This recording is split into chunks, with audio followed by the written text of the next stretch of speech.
যৌবনকাল আল্লাহ রব্বুল আলামিনের কাছে বড়ই দামি।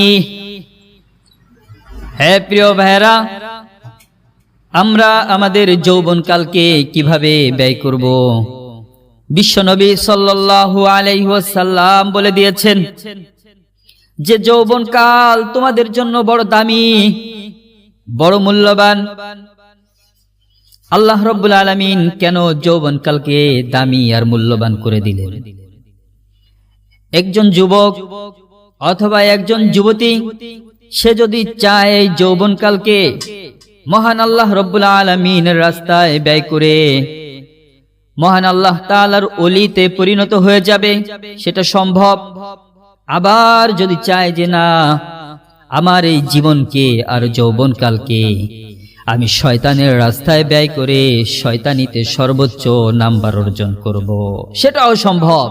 কিন্তু কোন ব্যক্তি যদি একথা চিন্তা করে যে রব্বুল আলামিন আজ আমাকে যে যৌবন দিয়েছেন, দান করেছেন, এই যৌবন থাকতেই বৃদ্ধা আর বৃদ্ধকালের চিন্তা আমাকে করতে হবে, কারণ আমি যখন বৃদ্ধ হয়ে যাব, বয়স হয়ে যাবে, বয়সের ভারে আমি তখন অনেক কাজই করতে পারবো না, মন চাইলেও আমি ইবাদত করতে পারবো না। তবে কি করা দরকার? সেই বৃদ্ধকালের পূর্বেই যৌবনকালের মূল্য দিতে হবে। যদি সেই মূল্য আমি আল্লাহ রব্বুল আলামিনের কাছে দিতে পারি, আমি যদি এই যৌবনকালে বেশি বেশি করে ইবাদত অর্জন করতে পারি, তাকওয়া অর্জন করতে পারি, আল্লাহ রব্বুল আলামিনের ইবাদত বেশি বেশি করে করতে পারি, যেই ফেরেশতা আমার সওয়াব লিখতেন, ইবাদতের সওয়াব লিখতেন, যখন আমি বৃদ্ধ কাল চলে আসবে, বার্ধক্যে পৌঁছে যাব, তখন যদি আমি ইবাদত না করতে পারি, অর্থাৎ বয়সের ভারে আমি যদি সেই পরিমাণ ইবাদত নাও করতে পারি, আল্লাহ রব্বুল আলামিন ওই ফেরেশতাকে বলে দিবেন, ও ফেরেশতা, আমার এই বান্দা, আমার এই বান্দি সে তার যৌবনকালকে কিভাবে ব্যয় করেছে?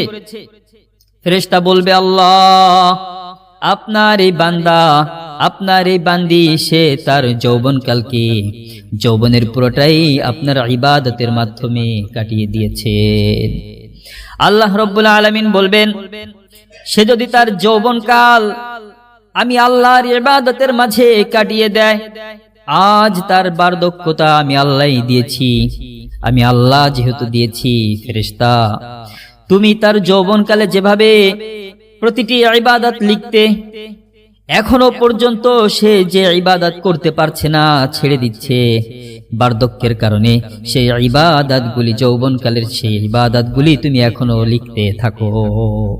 আল্লাহ রব্বুল আলামিনের এই নির্দেশ পাওয়ার পরে ওই ফেরেশতা তার আমল নামায় যৌবনকালে যত ইবাদত লিপ্ত হতো, এই বার্ধক্যের সময়ও সেই পরিমাণ আমল লিখা হবে। আল্লাহু আকবার।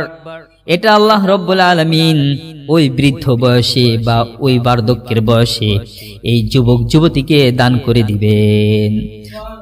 তবে যদি কোনো ভাই এই যৌবনকালকে অপরাধের কাতারে দাঁড় করিয়েছিল, সে তার জীবনটাকে ব্যয় করেছে অন্যায়ের সাথে লিপ্ত হয়ে, তাহলে এই ব্যক্তি যদি তওবা করে ফিরে আসে আল্লাহ তাআলার কাছে, বৃদ্ধ বয়সেও যদি সে ইবাদত করে, আমার আল্লাহ রব্বুল আলামিন কবুল করে নিবেন, রব্বুল আলামিন তাকে মাফ করে দিবেন। তবে বৃদ্ধ বয়সে বার্ধক্যের ভারে যখন শরীর ক্লান্ত হয়ে যাবে, ক্ষীণ হয়ে যাবে, তার মন চাবে যে নামাজ পড়ব, কিন্তু মন চাওয়ার পরও শরীর চাইবে না, কেননা শরীরের মাঝে দুর্বলতা চলে আসছে, আর এই দুর্বলতার কারণে ইচ্ছা থাকা সত্ত্বেও সে অনেক সময় পারবে না। কিন্তু যে যৌবনকালে মহান আল্লাহ রব্বুল আলামিনের ইবাদতে নিজেকে পুরোপুরি বিলিয়ে দিয়েছে, তার এই বার্ধক্যের সময়ও যদি ইবাদত না করে ভালো লাগবে না, মজা লাগবে না, আনন্দ লাগবে না, সে কিন্তু তারপরেও করতে চাবে। আর যে করেনি তার মজা লাগবে না, ভালো লাগবে না, এমনটাই হয়ে যায় সাধারণত। এজন্য এই সমাজের যদি দিকে আমরা তাকাই, আজ যদি চাষটল গুলিতে আমরা দেখতে পাই, তাহলে যুবকদের চাইতে বৃদ্ধদের সংখ্যাই বেশি। যাদের বয়স হয়ে গিয়েছে, যাদের বয়স বেড়ে গিয়েছে, এই ধরনের মানুষগুলি তারা তাদের যৌবনে ইবাদত করতে পারেনি। আজ তারা নামাজ শিখেনি, রোজা শিখেনি, ইবাদত শিখেনি। তারা মসজিদের মাঝে সময় কাটাতে পারছে না, মসজিদের মাঝে সময় কাটাতে যায় না।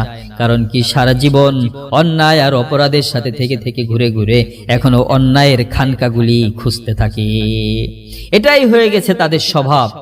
এজন্য প্রিয় ভাইরা, যদি যৌবনকালকে ইবাদতের মাঝে কাটানো যায়, তাহলে সকল পুরুষদের সাথে যৌবনকাল হযরতে ওমর রাদিয়াল্লাহু তাআলা আনহু যেমনি ভাবে কাটিয়েছেন, হযরত ওমর রাদিয়াল্লাহু তাআলা আনহু যৌবনকালে ইবাদত করেছেন।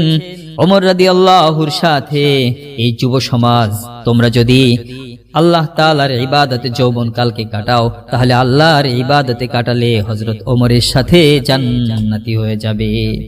আমার মা বোনেরা, আপনারা যদি যৌবনকালকে ইবাদতে কাটাতে পারেন, কাটান, তাহলে মা ফাতিমার সাথে জান্নাতি হয়ে যাবেন।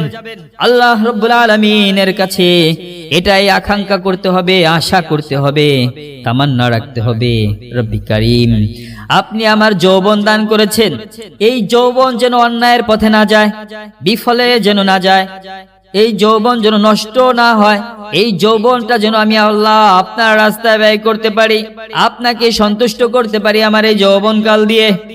আমি যেন শয়তানকে, তাগুতকে যেন খুশি না করি, তাগুদের অনুসরণ যেন না করি। এই চিন্তা রেখে যদি পথ চলা যায়, তাহলে যৌবনকাল সার্থক হয়ে যাবে। আমার আল্লাহ রব্বুল আলামিন বলবে, বান্দারে, আমি তোমাকে যেমনি ভাবে সুন্দর জীবন দিয়েছি আর তার মাঝে যৌবন দান করে দিয়েছি, তুমি তোমার জীবন আর যৌবন টোটালটাই আমি রবের কুদরতি পায়ে ছেড়ে দিয়েছো, আর তুমি তার জন্য আমি আল্লাহর কাছে জান্নাত পুরস্কার চাও। আমি আল্লাহ তোমাকে জান্নাতের মতো নিয়ামত পুরস্কার দিয়ে দিব। আল্লাহু আকবার। এজন্য প্রিয় ভাইরা, আমরা যেন সকলে জান্নাত পেতে পারি, সেই তৌফিক আল্লাহ তাআলা আমাদের